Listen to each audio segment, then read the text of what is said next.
Megastar Chiranjeevi 10 ఏళ్ల gap తర్వాత ఖైదీ number 150 సినిమాతో రీ ఎంట్రీ ఇచ్చి సేఫ్ గేమ్ ఆడారనే చెప్పాలి. ఈ సినిమాతో రికార్డులను బ్రేక్ చేసి తనకు ఎవరు సాటి లేరని నిరూపించారు చిరు.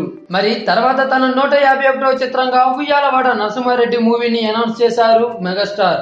డైరెక్టర్ సురేందర్ రెడ్డి దర్శకత్వం వహిస్తున్న ఈ మూవీకి రామ్ చరణ్ ప్రొడ్యూసర్ గా వ్యవహరిస్తున్నారు. తమ సొంత బ్యానర్ అయిన కొన్నిదెల ప్రొడక్షన్స్ పై ఈ సినిమాని నిర్మిస్తున్నారు. అయితే ఈ మూవీని ఒక్క తెలుగులోనే కాదు హిందీలో కూడా విడుదల చేయాలని ప్లాన్ చేస్తున్నారు. అయితే ఈ సినిమాలో చిరుకి జోడీగా బాలీవుడ్ భామ ఐశ్వర్య రాయ్ నటిస్తోంది.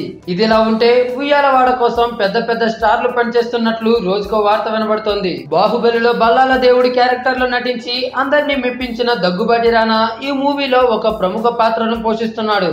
అలానే తాజాగా చిరుతో సల్మాన్ ఖాన్ కూడా కలిసి నటిస్తున్నాడనే వార్తలు వినిపిస్తున్నాయి. ఈ మూవీలో మరో సూపర్ స్టార్ కూడా నటిస్తున్నారనే వార్త ఇప్పుడు సోషల్ మీడియాలో తెగ హల్చల్ చేస్తోంది. ఇంతకీ ఆ సూపర్ స్టార్ ఎవరో తెలుసా? మరెవరో కాదండి, బిగ్ బి అమితాబ్ బచ్చన్. అవును, ఉయ్యాలవాడలో ఒక ఇంపార్టెంట్ రోల్ కోసం అమితాబ్ ని సంప్రదించారట. ఆ క్యారెక్టర్ కూడా బిగ్ బి కి ఎంతగానో నచ్చింది గానీ చేస్తారో లేదో అనే విషయాన్ని మాత్రం ఇంకా ఫైనలైజ్ చేయలేదట.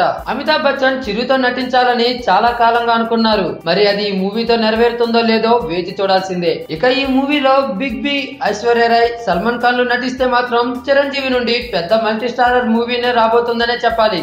చిరంజీవి పుట్టినరోజు నాడు అంటే ఆగస్టు 22వ తేదీన సినిమాని ప్రారంభించనున్నారు. 2018లో సినిమాని ప్రేక్షకుల ముందుకు తీసుకుని రావడానికి రామ్ చరణ్ ప్లాన్ చేస్తున్నాడట. మరిక తన 151వ చిత్రంతో చిరు ఏ విధంగా అభిమానులను అలరిస్తాడో, బాహుబలి రికార్డులను ఏ విధంగా బ్రేక్ చేస్తాడో వేచి చూడాల్సిందే. దీనిపై మీ యొక్క అభిప్రాయాన్ని కామెంట్ బాక్స్ లో కామెంట్ చేసి మాకు తెలియజేయండి. ఈ వీడియో మీకు నచ్చితే లైక్ చేసి అందరికీ రీచ్ అయ్యేలా షేర్ కూడా చేయండి.